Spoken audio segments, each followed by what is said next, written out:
Good afternoon, everyone. We're coming here from my backyard garden and talking about, reporting in to talk to you about a recent article that I read on The Week magazine. Now, tends to be a left wing news article, certainly, but there was a article on it that I much enjoyed, and I'll put a link down in a description below.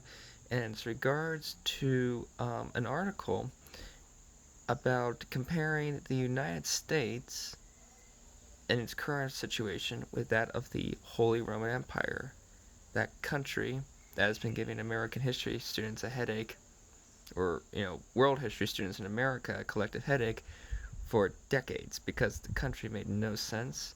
It didn't even make much sense to people at the time.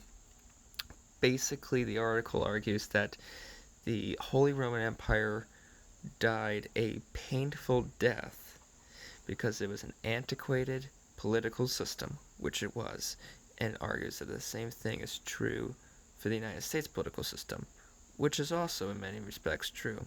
The United States political system is antiquated in the sense that it has, relied too far much on a checks and balances that I think over the years has increasingly been leaning towards a more populist and a more mob mentality form of governance. I think the institutions of America, the cultural institutions, are definitely on the decline. But what the article seems to lament over is saying that we don't have enough mob rule, basically, in the American political system. We don't have. It calls for getting rid of the Electoral College, which I disagree with. It calls for getting rid of, basically the way how the Senate is selected, which I also disagree with. I believe that what we need here in this country is more restrictions on mob rule because we're seeing firsthand what you get when you have mob rule in America with BLM activists and the like. That being said, though, is the United States in need of a radical rebirth and a redefinition of its defining character? Absolutely. We don't need more democracy. We're seeing the true ends of democracy here. We're seeing what democracy brings about, which is nothing but constant political correctness, of identity politics, of mob mentality, of mob rule, and we're seeing the beginning of the end of the collapse of the type of cohesion that used to define American political life, and now we're seeing it fracture into various different tribes and sects and alike.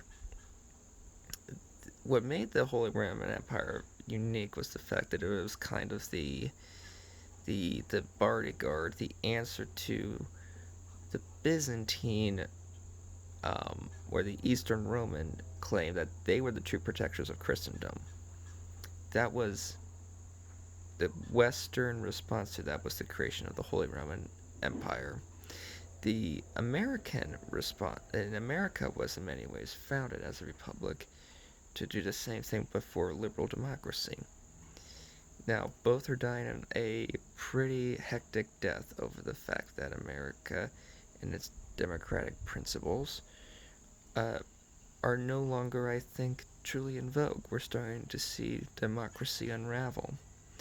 And so the question is that's, question remains, do we continue on the path we're on, or can we continue to elect strong men, noble men who are elites, yes, but not technocratic elites who have never done anything worthwhile in their lives, who can truly represent the embodiment of a whole national ethos.